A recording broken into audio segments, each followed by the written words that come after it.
Hello, Paimon. Hello, traveler.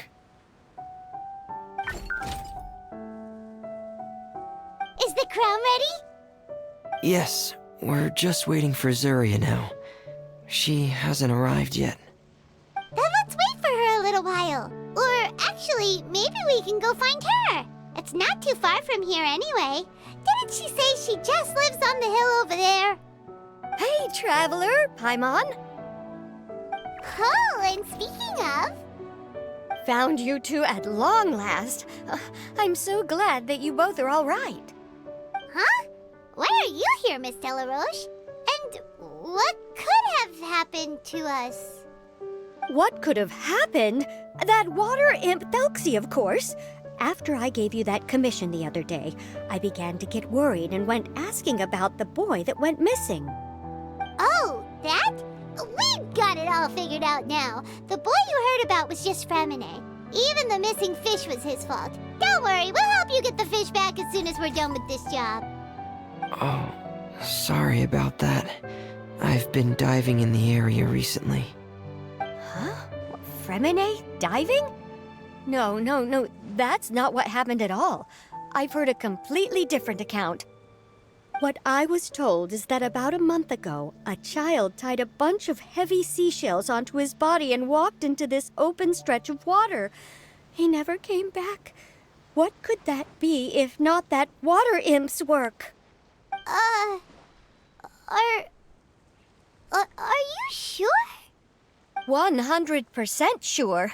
I've confirmed the account with several veteran fishermen I know. The child was only 8 years old. His name was Lescaut. Lescaut d'Estray. Wait, let's go to Stray? Yeah, that's the name. They say the family took on the name after moving to the city from a place called Stray. Anyway, his mother is a pretty famous art dealer, while his father passed away from an accident many years ago. Well, naturally, his mother was devastated by the incident and fell terribly ill. It's said that she left the court of Fontaine, and no one knows where she's gone.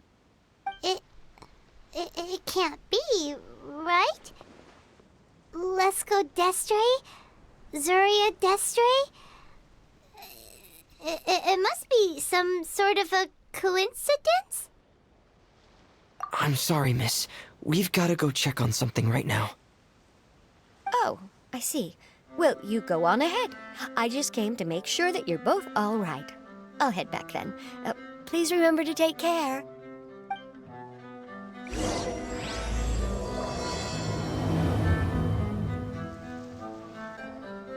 Excuse us. Is anyone here? Is this Madame d'Estray's place? Who are you? I have a patient here who needs quiet bed rest. Please leave us be unless you have anything urgent to report.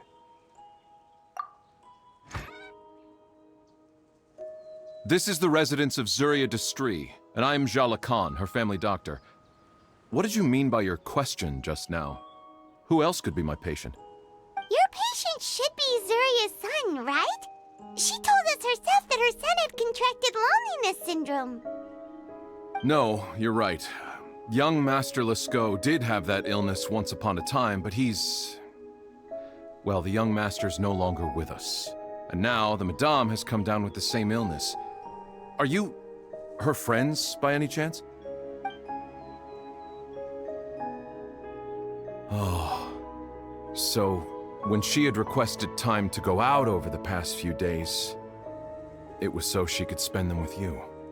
So, if I'm understanding this right, the one who's suffering from uncontrollable delusions is the Madame herself? She believes her son is still alive? That is correct. When the young master disappeared, she was organizing an art exhibit that she had specifically prepared for him.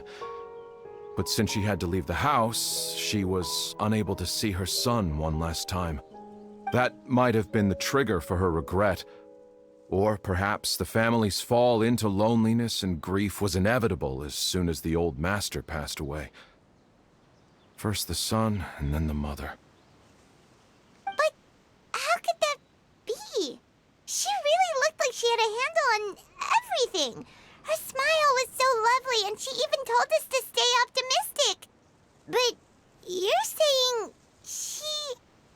Those actions are proof that she can no longer differentiate between fantasy and reality. Then, all the other things that she told us about her son, were those fake too? No, those were all real. Although, they were all things that happened before the young master left us for good. Madame's time has just never moved forward since his passing. I see. So after her son left, she created a fantasy world where her son was still with her. She was looking for a way to cure his illness when she ran into us. She has been in a good mood the past few days, even humming a song when she returned from her stroll. She even began discussing with me the idea of using deliberate guidance to ease the illness. It was all going well, until last night. She spent a whole night staring at the shell the young master left behind, and the words that he had inscribed onto it. Then she broke down once more. I prescribed some sedatives, and she's currently resting. But then what should we do? How can we help her? There has to be something we can do. Don't panic, Paimon. Even though this is a devastating piece of news, we must all calm down first. What should we do? I need to think. I need to remember the old house of the hearth and the children who lived in it. Those patients and what their doctors said back then.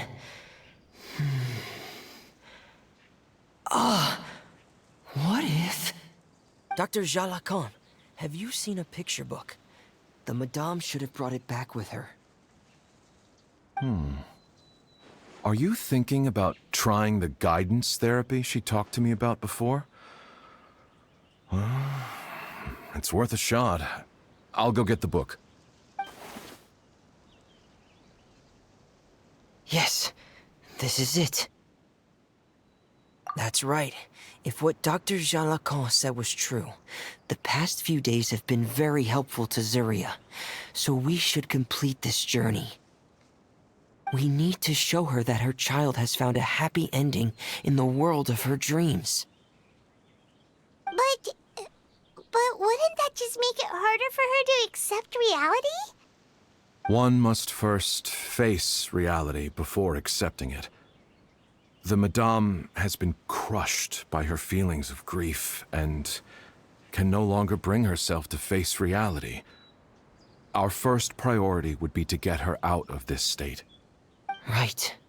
Before today, I had thought she wanted to use Thelxie's fantastic adventures to save her son. But now, I think she might need it to save herself. And if we could complete it, we should be able to give her some feeling of inspiration and closure. Maybe those feelings would be enough to give her some courage to face reality again. There's no time to waste. Let's set off right away. We're here again. This is the final part of Thelxie's journey, but the most important person is missing. Everyone, please don't be so down and gloomy. Remember what she told us? If we were to feel troubled, the patient would become anxious as well. You're right. Paimon needs to smile. If we have to give something to Zuria, it should be our smiles. We have to keep smiling as we finish this adventure.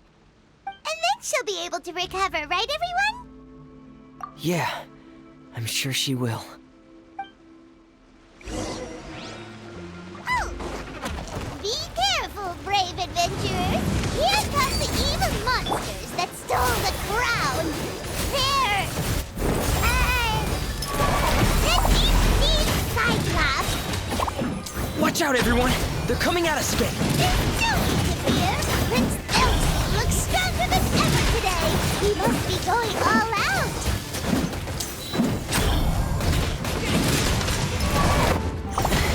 This is the final enemy, right? Ahem. We'll reclaim the crown for you now, Your Highness!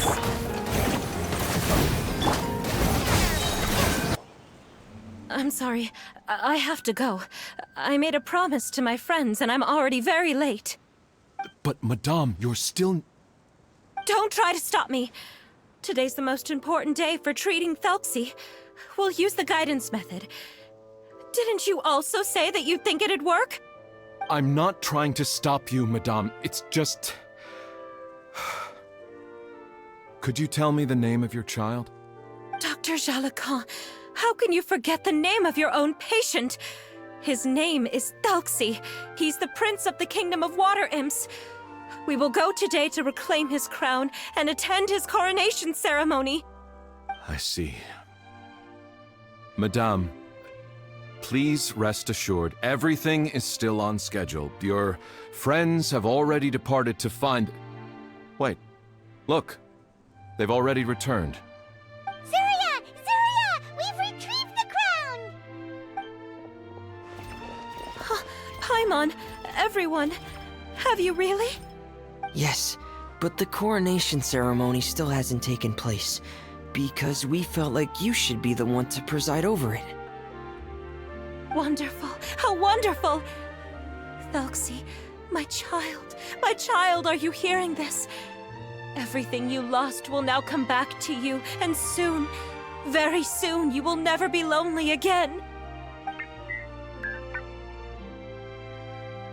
And the last page of the picture book. It's still waiting for you to illustrate in color. Right, the picture book. But I don't know what I should put on the last page. Don't worry, Thelxie and his friends all know what should go on it. Get ready, Zuria! We'll describe everything for you. Okay. At last, Thelxie and his friends were able to drive off the final invading monsters and achieve a dashing victory! Their success was complete, and the recovered crown resplendent. The water imps, finally returning to their homes, showered the prince with love and applause as he greeted them. They once again offered their precious shells to the prince and reconstructed the rainbow bridge of old. As he watched the scene unfold, the prince could not help but be touched by its beauty.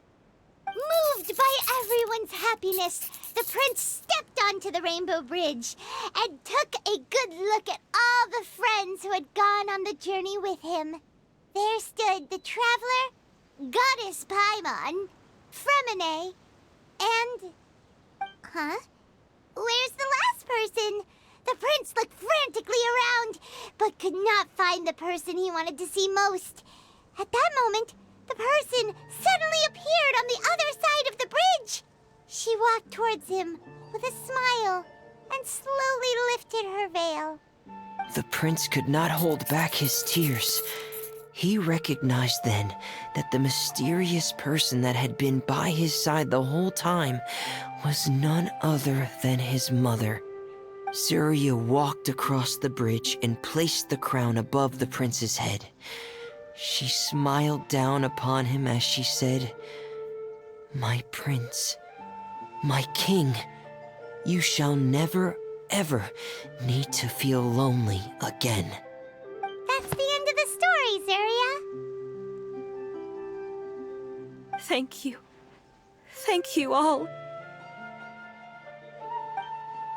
I am so sorry, my child. Maman should have spent more time with you. Did you hear the story? You'll never have to feel lonely again.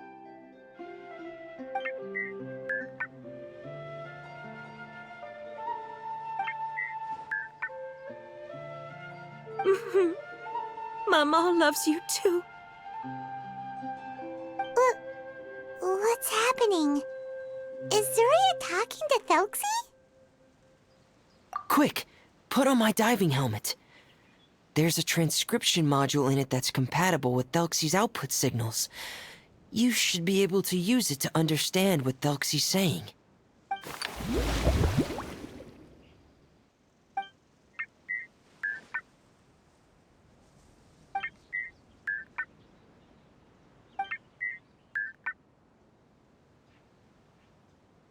Maman, Mama loves you too. But I love you more, Mamo. What? Did you see something? Maman, I'm getting a little sleepy. If it's time for bed, can you hum a lullaby to me again? Of course, my dearest child. As long as you want to hear it, Mama will always hum for you.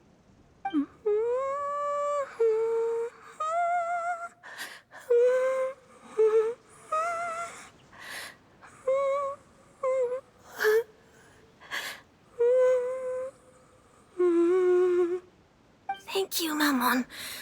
Your lullaby has always been my favorite. Now that I've heard it, I can return to my dream and to the kingdom of water imps in peace. My poor darling.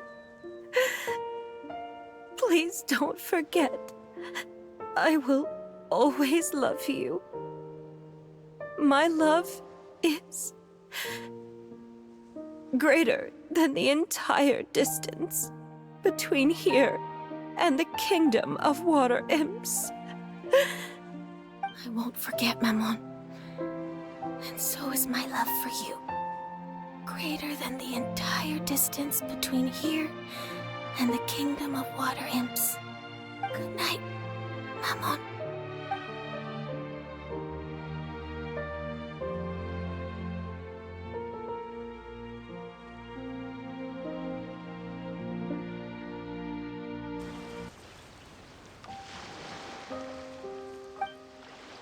Traveler, Paimon, you're here. Fremine! Why did you call us in such a hurry? Did you hear something from Zuria? Oh, if it's not good news, Paimon doesn't want to hear it! Don't worry, it's definitely great news. The Madame came here for a visit just now with her doctor. Color has returned to her cheeks, and she sounded full of energy as well. She said she'd like to return to the court to continue hosting the art exhibit. But this time, she'll work with her doctor to exhibit some picture books related to the illness. Of course, Thelxie's fantastic adventures and the guidance therapy will be included in the exhibit as well. She'd like to use her experience to help others. That's wonderful! So it wasn't bad news after all. Mm-hmm. Here, please take this picture book with you. The Madame wanted you to have it.